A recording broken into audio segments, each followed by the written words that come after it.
Hi! On the Woodpecker today, after making my snowmobile trips, I realized that at night I should lock my gas can. So I use my CNC and cut for the first time aluminum.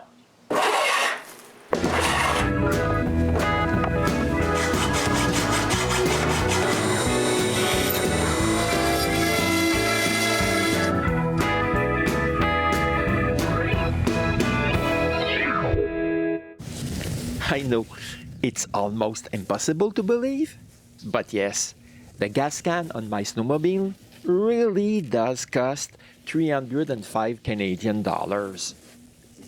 And it's as easy as that to remove it from the snowmobile. During my 2 snowmobile trips, I stored the gas can in the trunk during the nights.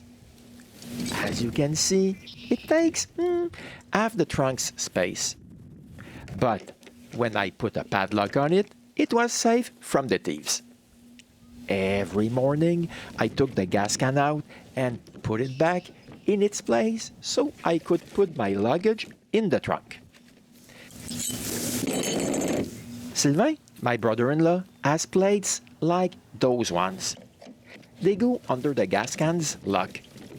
If you put a padlock in one of the holes, it becomes impossible to unlock the gas can's mechanism. So I decided to make my own plates. I made 10 of them, so I'll have some to lock the snowmobile's trunk also. I traced the shape of a plate onto a piece of cardboard. Back home, I open Aspire and import the picture of the plate. Its orientation is not what I want, so I rotate it. Using the line tool, I trace the shape of the outside and the hole inside. Then I place 2 circles of the same size in the same positions, same as the original plate. In node editing mode, I move each node so they line as close as possible to the original. Next, I use the fillet tool to round each outer corner with a radius of 6 millimeters. For the hole inside, I only made fillets of 2 millimeters. Here's the plate I need to cut. Actually, I had already cut 5 plates before filming because I wasn't sure I would make this video. These 5 plates were cooled with WD-40. I really didn't like that. You can clearly see that the wood is completely soaked with WD-40, and that's not even counting all the little bits of aluminum that I've spread everywhere and that I can't remove because they're stuck so firmly because of the WD-40. Since I need more than 5 plates, I cut another piece of aluminum. This time, I'm going to make a container to help me cut them.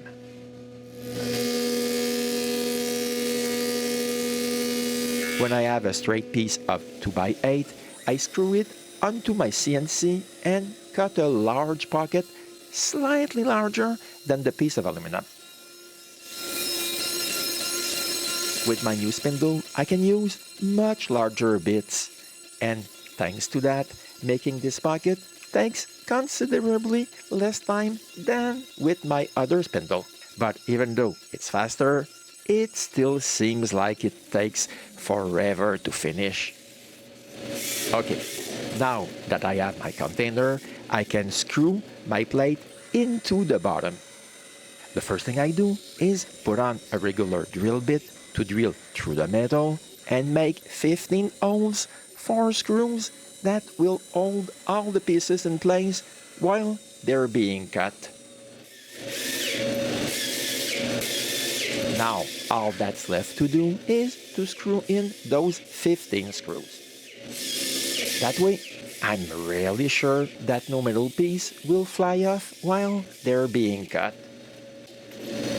Here's what I wanted to test. Cutting the plates submerged in water.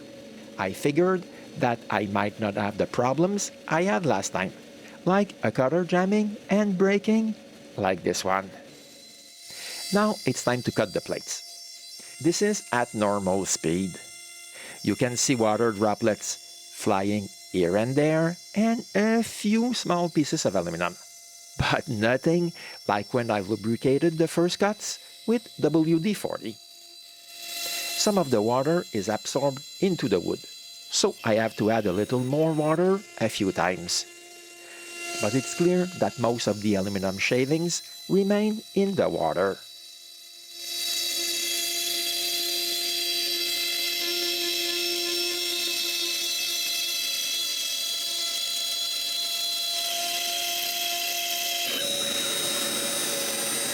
For the two holes, I didn't want any pieces that could become projectiles, so each hole is a pocket.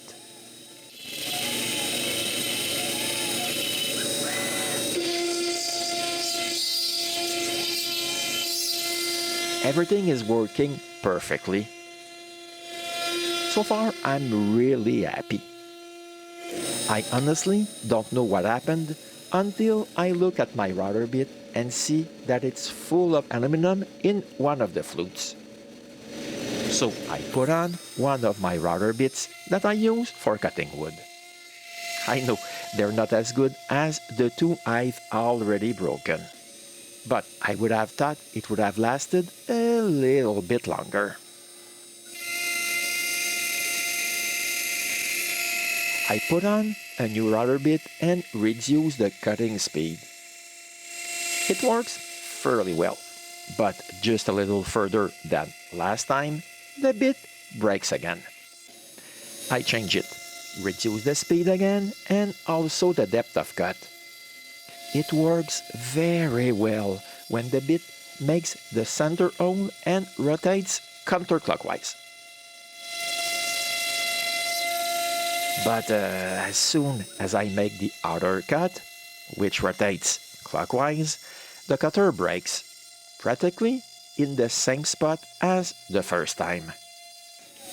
I slow it down. Yes, I would have liked it to cut at that speed, but it really doesn't. Perhaps one of you has cut aluminum before and can tell me if I should always make the cuts counterclockwise. Finally, I have my 5 plates cut. At least one thing did work and most of the swarf stayed trapped in the water. I need to get rid of it as much as I can before unscrewing the screws that hold the pieces in place. Here are a few plates. As you can see, there's still a bit of work to do. I use some files to remove all the burrs.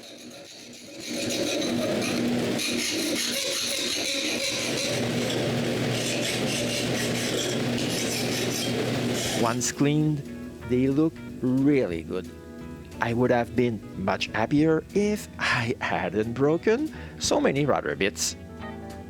Here are the 5 plates I cooled and lubricated with WD-40. And here are the last 5 you just saw me cut. Aside from less aluminum shavings to clean up, they're identical. This means that I was able to use them with my gas can on the very last snowmobile trip I just got back from a few days ago. And I'm looking forward to seeing you again for another episode of The Woodpecker.